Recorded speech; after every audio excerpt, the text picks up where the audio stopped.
Greetings, class. This is the lecture for week 1 on the book of Hosea. I trust that you have all read, or are at least in the process of reading, the first 3 chapters from the Feinberg book, pages 13 through 68, I believe, which deal with the book of Hosea, as well as the book of Hosea itself. You ought also to be reading the Bible as well throughout this class, not just your textbooks. But I also hope that you have taken note of some of the recommended textbooks that I gave to you in the syllabus. You certainly are not going to be responsible for anything from these books, but each of them really is a more recent publication. I believe Feinberg first wrote his chapters on Hosea in 1948, so the book itself is a little dated. And I had actually intended to teach this class with the Van Gameren book as our primary textbook for the class. But by the time I was hired to teach the class, the requisition for the Feinberg book had already been put in, so we're just going to go with that. No worries. It's a good book, and Feinberg really has some good observations, and he does a great job. One of the strengths of the book, I think, is that he does a great job of bringing the biblical text into the present sense and telling us how we can apply the messages of the prophets to our churches and to our individual lives as Christian men and women. I'm just going to let you know my preference would be for you to read the material in the Feinberg book as well as the biblical book itself prior to playing the lectures each week. Were we in a classroom setting, I would normally require that the reading be done prior to our meeting, but since we're not, I can't really enforce that in an online environment. So it's really up to you how you want to do that. But I will say that if you're familiar with the material in the textbook and in the biblical book itself prior to playing the lectures each week, then perhaps you won't be flooded with quite so much new information, and it might make it easier for you to catch everything in the lecture. But as I said, the choice is really yours. So let's go ahead and begin with Hosea. Now, a lot of what we'll be discussing over the course of the semester presumes that you have had some introduction to prophets and prophecy in an Old Testament intro class. So if you haven't, or if you have but don't remember much, then you might want to pick up an Old Testament intro book and kind of do a review, look over some things about prophets and prophecy. I'm going to go ahead and just apologize from the get-go for the length of this lecture, because I recognize that it is going to be kind of long.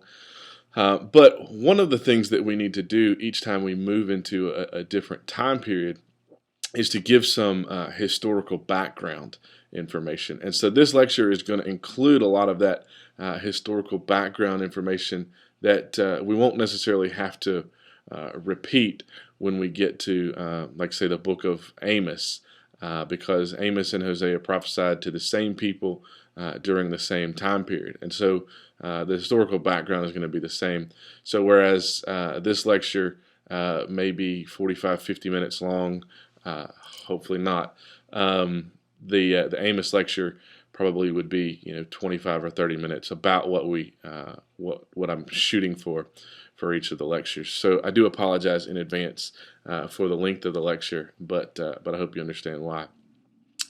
So Hosea was one of the first of what we call the classical or writing prophets. As I said earlier, he and Amos prophesied around the same general time period in the middle of the 8th century to the end of the 8th century BC.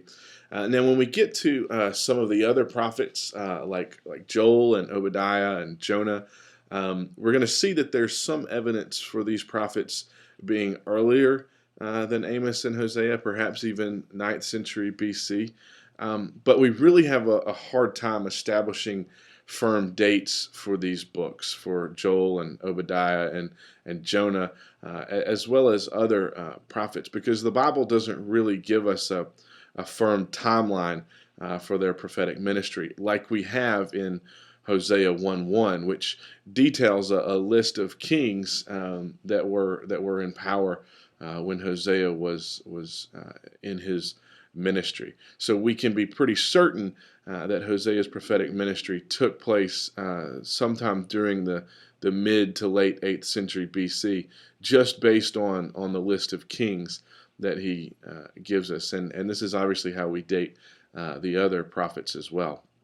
Now, when we talk about the classical or writing prophets, we have to realize that there is a real definitive shift from the earlier prophets.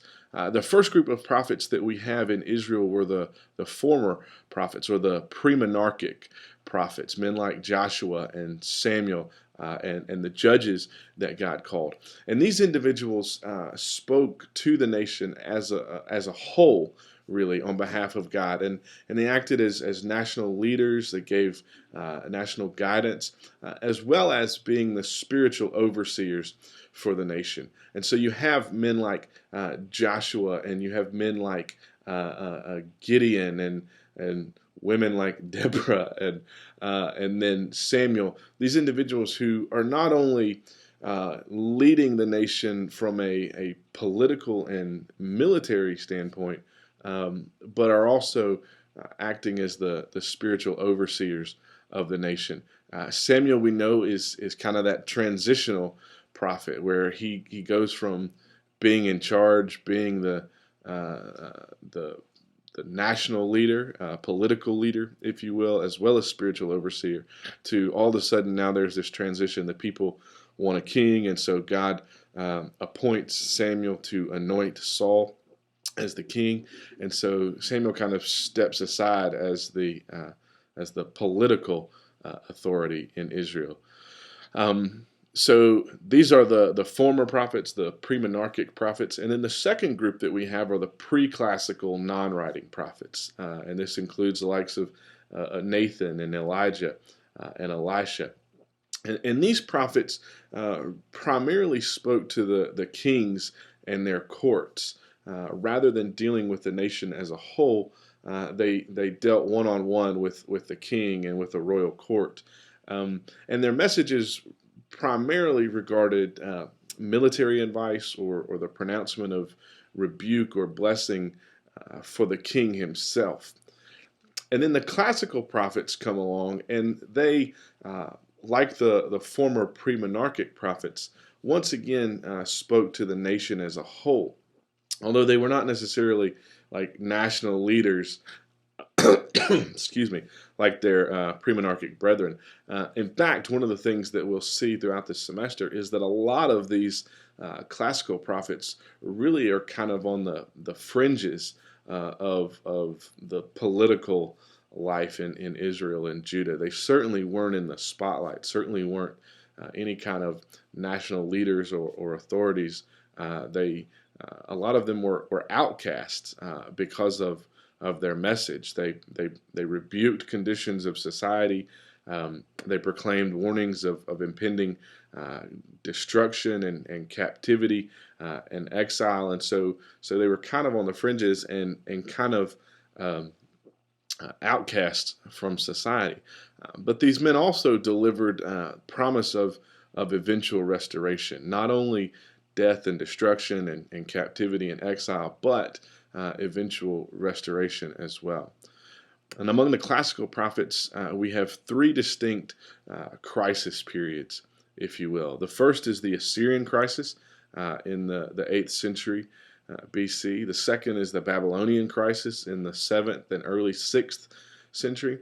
And then the Persian crisis, which we may also call the captivity / restoration crisis, in the late 6th on into the 5th century. This is as Israel is in captivity. Judah has been taken over, and now the people are in Babylon, and then Persia comes and takes over, and then the people are free to go back and to be restored into their land. And so we have this captivity / restoration crisis in the late 6th and on into the 5th century. As we've already mentioned, Hosea prophesied during the 8th century BC, during the Assyrian crisis period. Now, in order to more fully understand the situation in which Hosea appears, I want us to just take a few minutes to discuss the historical background of the 8th century prophets in general and 8th century Israel in particular. All of the 8th century prophets centered their message on religious ideas that strongly convicted their lives. And while they all worked independently of one another, they were all deeply rooted in the traditions of the nation, with the exception of Amos. All of them were very familiar with the traditions of the nation, were very familiar with the religious practices, and so they all kind of had this tradition as their foundation. They regularly used first-person speech to explain divine action, speaking on behalf of God using the first-person pronoun I. And each of them preached the theme of salvation through judgment. In other words, judgment of the nation, namely Israel at this time, the northern kingdom, must take place in order for salvation to occur. So that's kind of the 8th century prophets in general. But what about the historical background of Israel at this time, of the nation of Israel?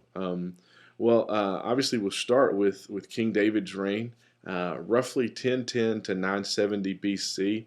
And the dates that I'm giving you are my own personal dates, just from my research and dates that I've kind of held on to. You'll see some variation, but I'll tell you, if anybody tells you that they know for sure the dates of Saul, David, and Solomon, and any of the other kings of the divided monarchy, I wouldn't trust that individual, because we don't really know for sure. We have a pretty good idea.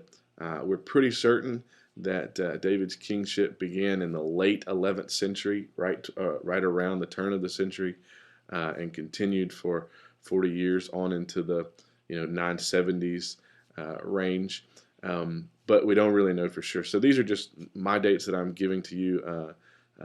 So just take that for what it's worth. So King David's reign is marked by territorial expansion and economic growth. And then Solomon follows after and rules from about 970 to 930 BC. And Solomon certainly experienced his own territorial expansion and economic growth, we know. But one of the some of the trademarks of Solomon's reign were a massive number of building enterprises, most notably the temple and the palace. He was also involved in large-scale commercial activities, as well as an increase and strengthening of foreign relations. One of the things that Solomon did was not only did he align himself, did he create political alliances with other nations surrounding, but he also created trade relations with the surrounding nations. Because of the location of Israel, and as Solomon and David had expanded their territory, they were able to control a lot of the trade routes going to the Mediterranean. And so Solomon was able to exercise his power and really to gain some valuable trade alliances with some of the surrounding nations. However, after the death of Solomon, the kingdom splits into two: the northern and southern kingdoms of Israel and Judah, respectively. And the two separate kingdoms really gradually dwindled, both in terms of territory as well as economic stability. And one of the real defining characteristics of the time of the divided monarchy was just a general instability in leadership, and we see that in the turnover in kings and the number of assassinations of kings. It's just a lot of turmoil and real instability. Right around the turn of the 9th century, roughly about 802 BC, things really begin to change for Israel.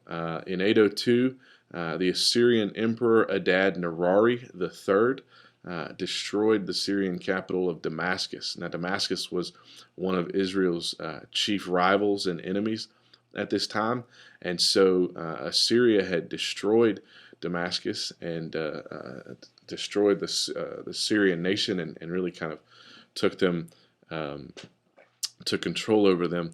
And then Syria was really the only bad boy on the block that Israel had to deal with. However, when Adad-Nirari died in about 783 BC, the Assyrian Empire was greatly weakened because of a number of ineffectual rulers that followed. So at this time, you've got Syria and Assyria that are really taken off the map and really aren't threats to Israel anymore. And so Israel is once again free to prosper and to grow. And we see that in both the northern kingdom of Israel and in the southern kingdom of Judah. In Israel, King Jehoash, roughly 802 to 786, reclaimed territory that had been taken by the Arameans. And then Jeroboam II, who followed him about 786 to 746, was able to push the northern border of Israel back to where it had been during Solomon's time. Jeroboam was really a strong military leader, and his lengthy 40-year reign really brought a renewed sense of stability to the northern kingdom, as well as a revival of economic prosperity. It has been said and could rightly be said that Jeroboam II's Israel rivaled the Israel of King Solomon, just in terms of stability and economic prosperity. In Judah, you have King Amaziah, who reigns from about 800 to 783, who begins to reclaim some of the territory that had been captured by the Edomites. And then Uzziah comes along, 783 to 742, and really begins to reorganize the armies of Judah and refortifies the defenses of Jerusalem. He also manages to secure a number of locations on key trade routes and fortify them, which really helped to restore Judah's economy at the time as well. So under Jeroboam II in Israel and Uzziah in Judah, the divided kingdoms are really more stable and prosperous than they were at any other time during their existence, past or future. Unfortunately, as can often be the case, the abundance of wealth led to a growing level of moral, social, and religious corruption in both Israel and Judah. The wealthy continually took advantage of the poor, and we're going to see in a couple of weeks when we talk about the book of Amos. Amos was really called to prophesy against the moral laxity and the greed of the wealthy and their oppression of the poor in the northern kingdom. Hosea, on the other hand, prophesies God's displeasure with the northern kingdom's religious corruption. And so you've got the moral and social ills that Amos is railing against, and then you've got the religious corruption that Hosea is railing against. And while both Amos and Hosea prophesied to and about the northern kingdom of Israel, Hosea was the only writing prophet that we have who was actually from the northern kingdom. Amos, as we'll see in a couple of weeks, was actually from a town in the southern kingdom of Judah. And we can be certain, based on his message and his audience, that Hosea prophesied prior to the fall of Samaria, maybe even during the fall of Samaria, which occurred about 722, 721 BC. Depending upon how one dates the kings listed in Hosea 1:1, we know that Hosea's prophetic ministry lasted somewhere between 30 and 40 years. The reigns of Jeroboam II in the north and Uzziah in the south ended around 746 BC and 742 BC, respectively. So we know that Hosea had to have been active prior to 746. And indeed, the main focus of Hosea's proclamations against Israel were on the moral and spiritual declines that were the direct effect of Jeroboam II's kingship, and then the increased prosperity and wealth that occurred during that time. And so Jeroboam really is the main Jeroboam's kingship, is really the main focus of Hosea's prophetic ministry. And so that's just a little bit of the historical background of the 8th century prophets and 8th century Israel. What I want to do now, before we get into a more detailed discussion of the book of Hosea, is just kind of to give you my synopsis of the book, my Hosea in a nutshell, if you will. Because Hosea was the only writing prophet from the north, we really don't have any basis for comparing his words with the words of other writing prophets. We do know that the writings of later through the writings of later prophets, that Hosea's influence was felt long after his ministry had ceased, and was felt even in the southern kingdom of Judah. In fact, there's good evidence that the prophet Jeremiah was strongly influenced and even used a lot of Hosea in his own prophetic book and prophetic ministry. In his preaching, Hosea voiced his love, anger, and disappointment in the people of Israel. His preaching centered on the saving history of Israel and God's relationship with his chosen people. Sorry, my phone's ringing. Where were we? When discussing Israelites' submission to Canaanite fertility cult, Hosea employed the analogy of harlotry, as we see in his marriage to Gomer.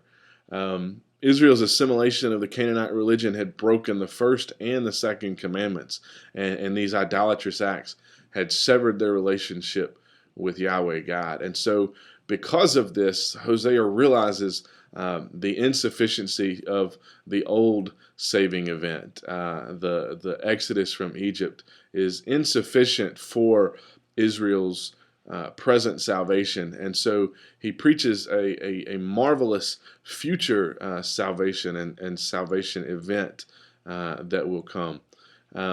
He railed against the cult of Baal, as well as the paganized cult of Yahweh, and all of the moral corrosion and corruption that paganism entailed. Hosea charged that Israel had forgotten the gracious acts of Yahweh God, and so they were no longer his people. So that's Hosea in a nutshell, just a brief synopsis. Now we're going to move in for the last little bit of this lecture. We'll move in and take a little more in-depth look at some of the details of the book of Hosea. Obviously, we don't have time to cover all of the little details or walk through the entire book chapter by chapter. You don't want a 2-hour lecture, and I don't know that I necessarily want to post a 2-hour lecture. So we're just gonna hit some of the highlights and go from there. What is the thing that we always think of when we think about the book of Hosea? We think about the marriage of Hosea to Gomer.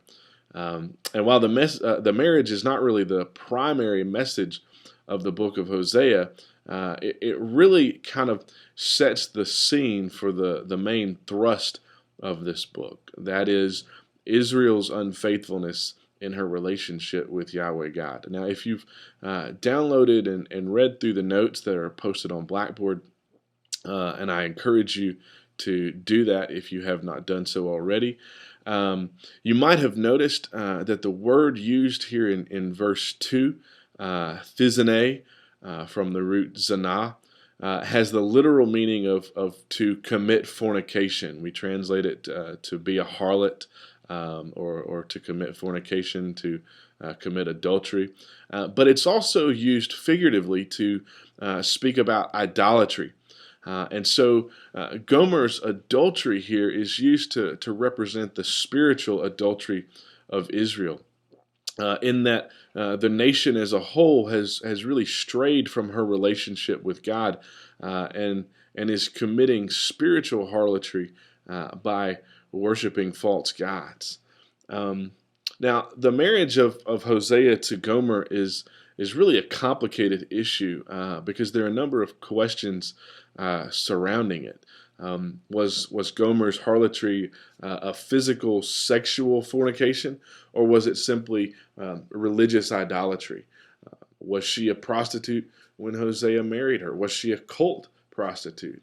Uh, or did she become a prostitute only after marrying Hosea? And these are some of the questions that we toss around when thinking about Gomer and Hosea's marriage.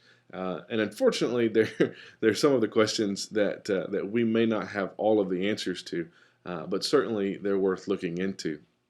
Um, there are really four different views on the marriage of Gomer and Hosea and Gomer's harlotry, and those four views are included in the notes that you can download on Blackboard if you have not done so already. Hint, hint, hint. Download the notes. The first view on the marriage is that it's a hypothetical situation. It's not real. It's not literal. It didn't really happen. It's just a what if.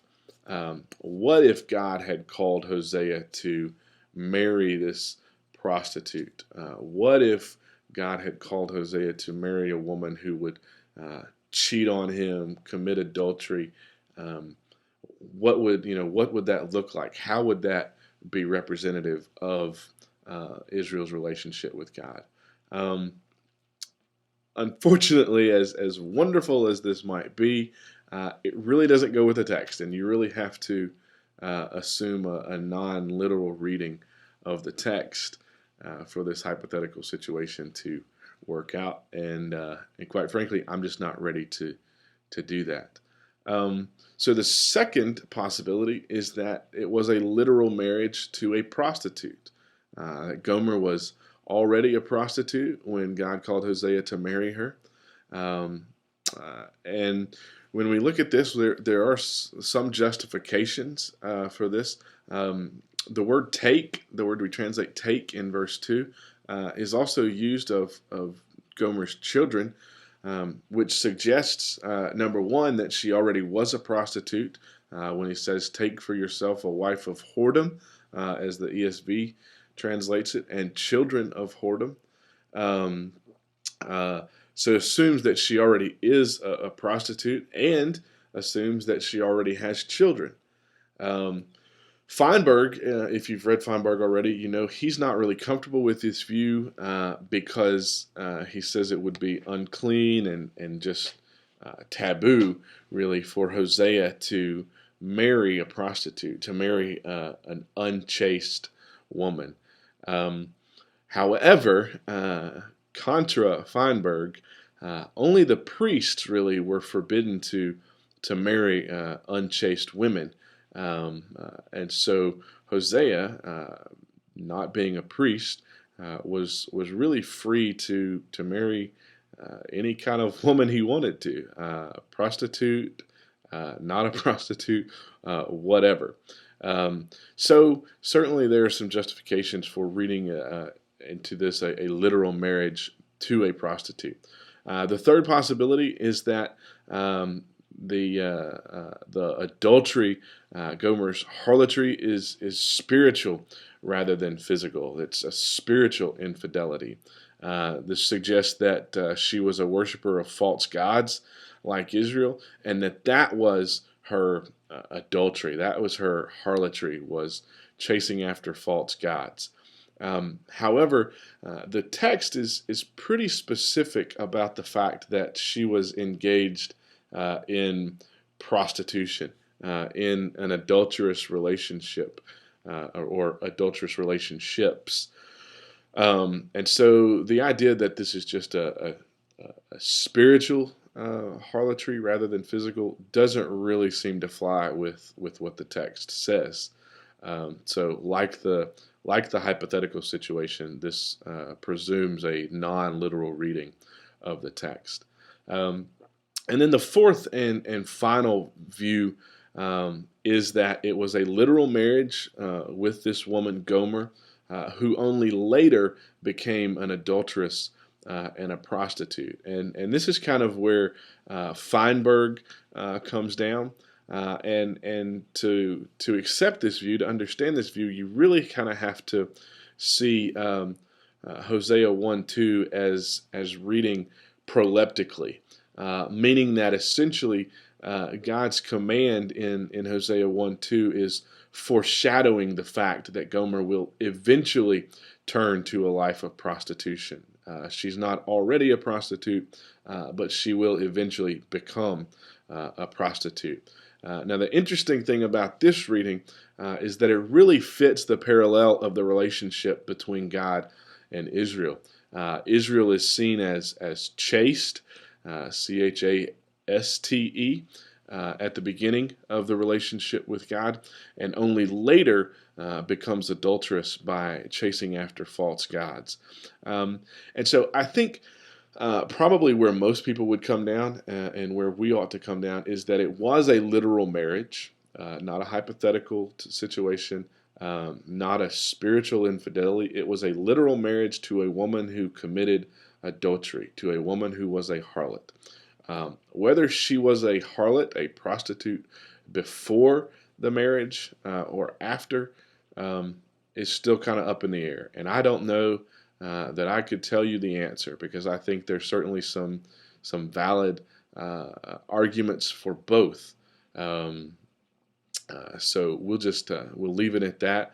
But you definitely want to remember those four different views. If you didn't get all that, make sure you download the notes. You can rewind the video here and listen to that again, because those are going to be important for you to remember.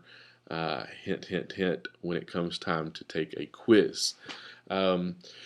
So after the Gomer situation, after the marriage issue, the next thing that we really notice are the children and the names of the children in particular. God tells Hosea to name the firstborn son Jezreel. Now Jezreel is named after the valley where Jehu slaughtered the house of Ahab. We see this in 2 Kings 9 through 10. Now, interestingly enough, Jehu was actually instructed and ordained by God to carry this out, and so his sin is not necessarily in the fact that he slaughtered the house of Ahab, but rather in the fact that he killed more people than God had desired. He killed more people than God commanded him to. And so there is Jehu's sin in Jezreel, in the valley of Jezreel. But if we look back even further to 1 Kings 21, we see the story of Ahab and Naboth. And Naboth owns this vineyard in the Jezreel Valley, and it's a beautiful vineyard apparently, because Ahab just falls in love with this vineyard and has to have this vineyard. Naboth refuses to sell the vineyard to Ahab because it's his inheritance, and he loves the vineyard as well. And so Jezebel, our famous queen of Israel and Ahab's wife, decides that she is going to take matters into her own hands. And so she has Naboth killed, and then she gives the vineyard to her husband Ahab as a gift. And all of this takes place in the Jezreel Valley. And so the Jezreel Valley is a place of great sin and violence. Whereas God had pronounced his judgment on the house of Ahab because of the sinfulness of that family, now through naming this child Jezreel, God is pronouncing his judgment on the house of Jehu, of which Jeroboam II was a part. And we see after the death of Jeroboam II just how disastrous this judgment was. There was a time of real anarchy that prevailed following the death of Jeroboam II. Jeroboam's son, Zechariah, initially reigns for about 6 months before he is assassinated by a man named Shallum. And then Shallum reigns for about a month before he is assassinated by one of his generals, Menachem. And Menachem is a real tyrant, and his rule lasts for about 10 years. And under Menachem's rule, we see Israel become a tributary of the Assyrian Empire under the Assyrian king Tiglath-Pileser. And so the name Jezreel not only prophesies the impending judgment on the house of Jehu, but also in the grand scheme of things, really, it prophesies the eventual demise of the entire nation itself. Then the second child is named a daughter, Lo Ruhamah, and her name means not pitied or no mercy. And the name really symbolizes that God was withdrawing his mercy from the people of Israel. God's mercy and indeed his patience with Israel had really run out. Interestingly enough, however, Hosea 1:7 tells us that God's mercy continued to be with Judah.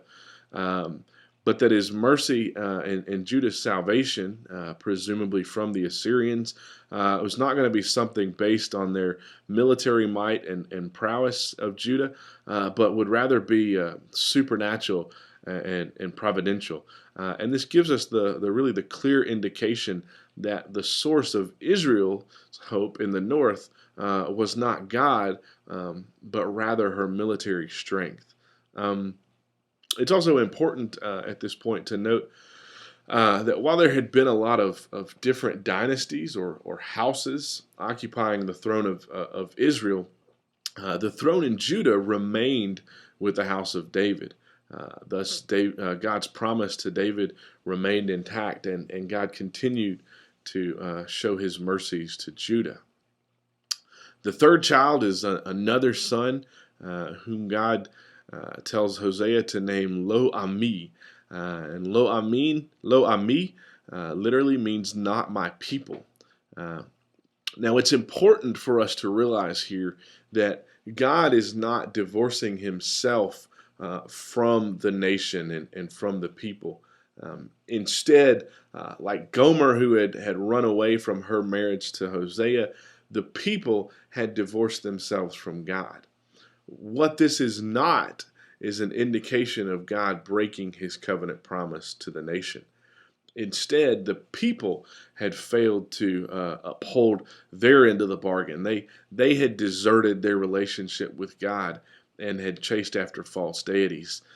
They were no longer God's chosen people because they were not regenerate followers of God. It wasn't because God was doing away with his promise, but it was because Israel had failed to keep their end of the bargain, if you will. Now, even though the story of Hosea's marriage to Gomer typically occupies most of our thought and discussion about the book of Hosea, it really is only a small portion of the book, really only the first 3 chapters. But it really does set the scene for the larger picture of the book of Hosea and for the later chapters to come. Chapters 4 through 10 are a lengthy delineation of Israel's guilt before God and the impending punishment that will occur. Chapters 4 and 7 detail a number of sins Israel's committed, sins of the people, sins of the priests, sins of the king. And then 8 through 10 detail the punishment that she must endure, including, interestingly enough, in chapter 9, the warning of Assyrian captivity. As we've already seen, the guilt of Israel is the direct effect of her idolatrous harlotry. Like Gomer, she strayed from a covenant relationship, and so she must be punished. But one of the things that I love about the minor prophets and prophetic books in general is that God doesn't leave Israel stranded in punishment. He doesn't leave her in captivity and exile. And so the final 4 chapters of the book of Hosea describe for us the eventual restoration that God will bring about for Israel.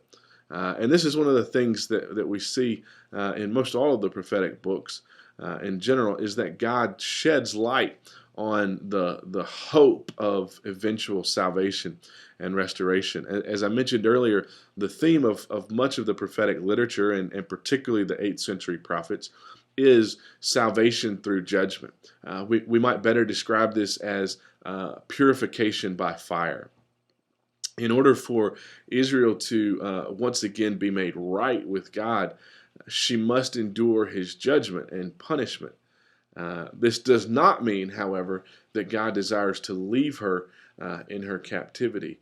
Yes, a sin debt must be paid, punishment must be exacted, but after it has been paid, after punishment has been given, then God will provide restoration.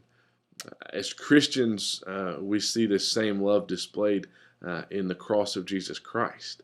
Uh, there is a debt that has to be paid for our sin.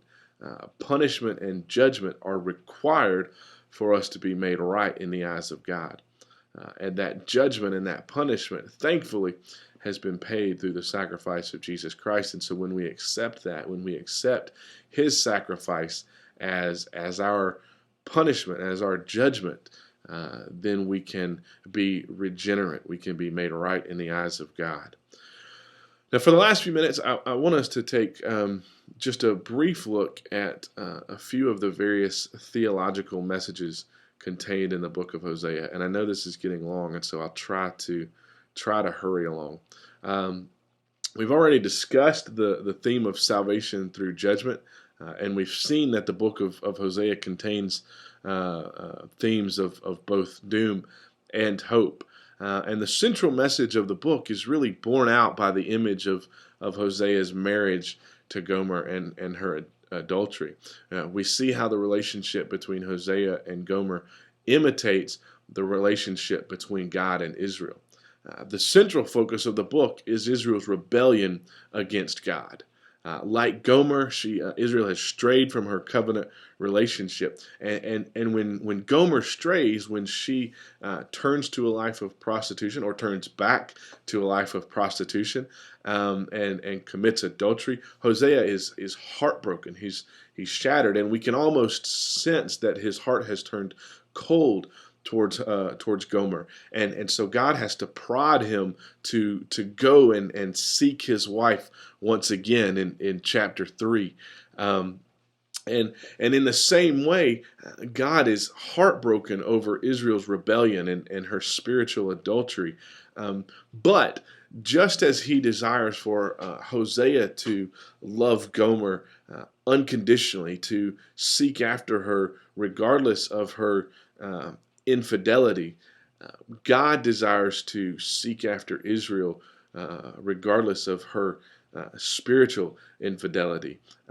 His love for his chosen people will not allow him to leave them to their own devices. And so instead, he seeks after Israel, and he pronounces judgment upon the nation in order that they might once again be his regenerate covenant people.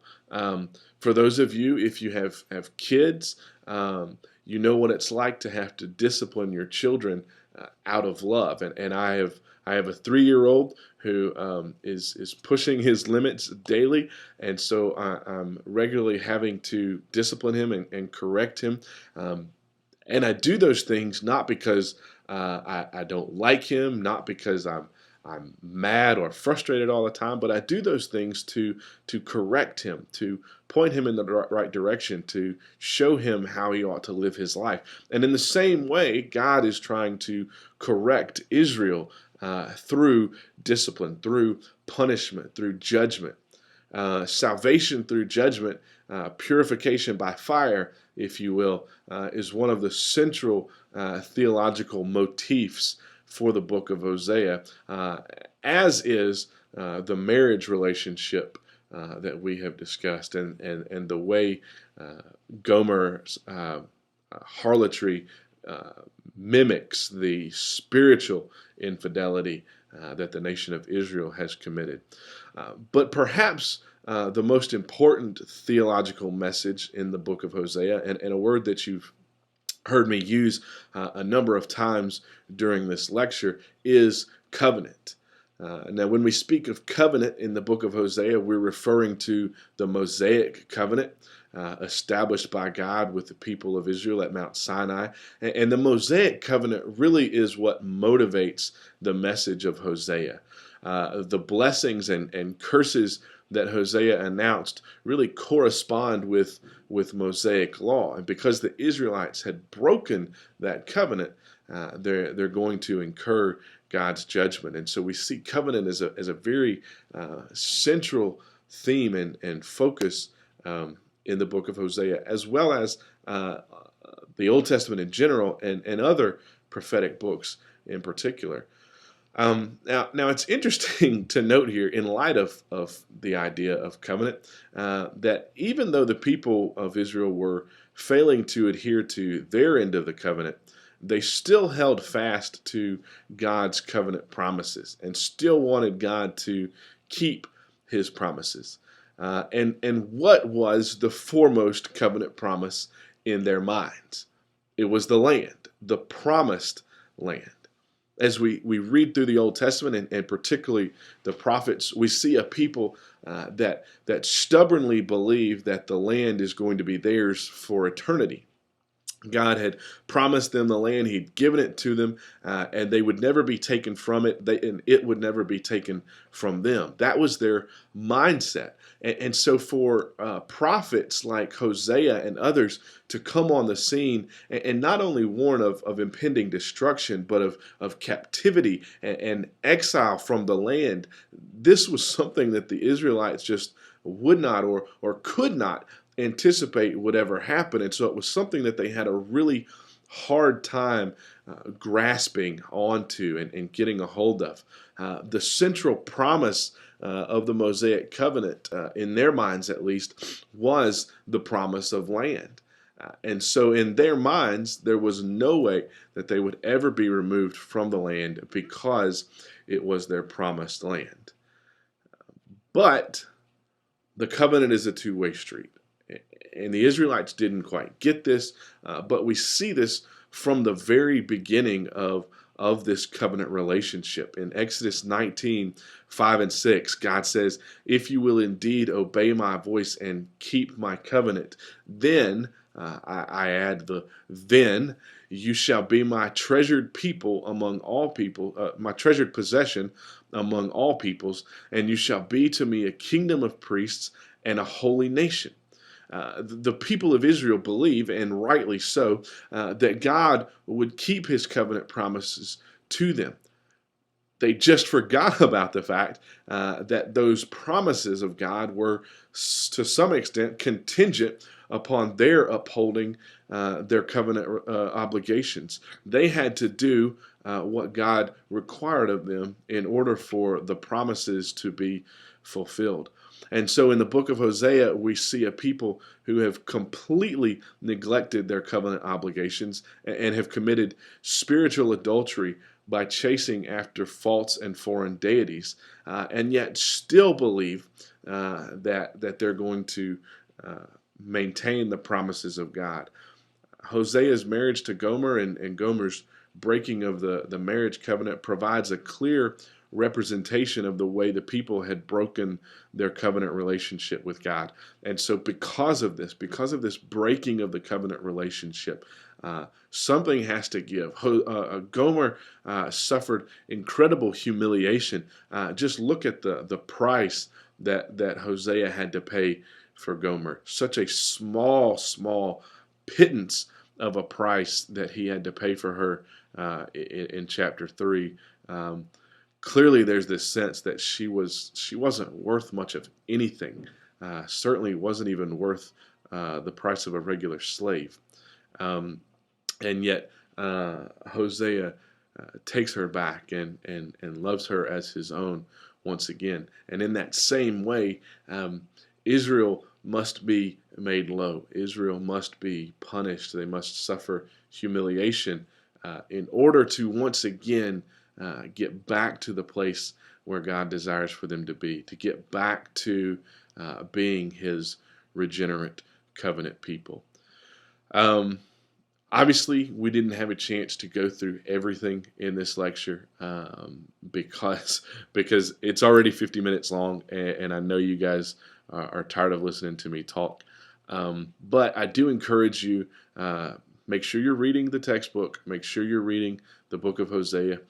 Check out some of those recommended textbooks if you get a chance. There's just some really good information in those as well. But download the notes in the on Blackboard. I believe they're in the course documents folder. Download those notes, and that will give you more of a chapter by chapter, verse by verse walkthrough of the message of Hosea. But we obviously just didn't have time for all of that for this lecture. If you have any questions, concerns, comments, please feel free to contact me, shoot me a text message, call me, whatever. Send me an email if you need to do so. Just let me know. I look forward to hearing from you all soon. Don't forget about your quizzes on Friday, or I guess they're due Sunday, excuse me. Due Sunday. Don't forget about those. And I look forward to hearing from you. Good luck and shalom.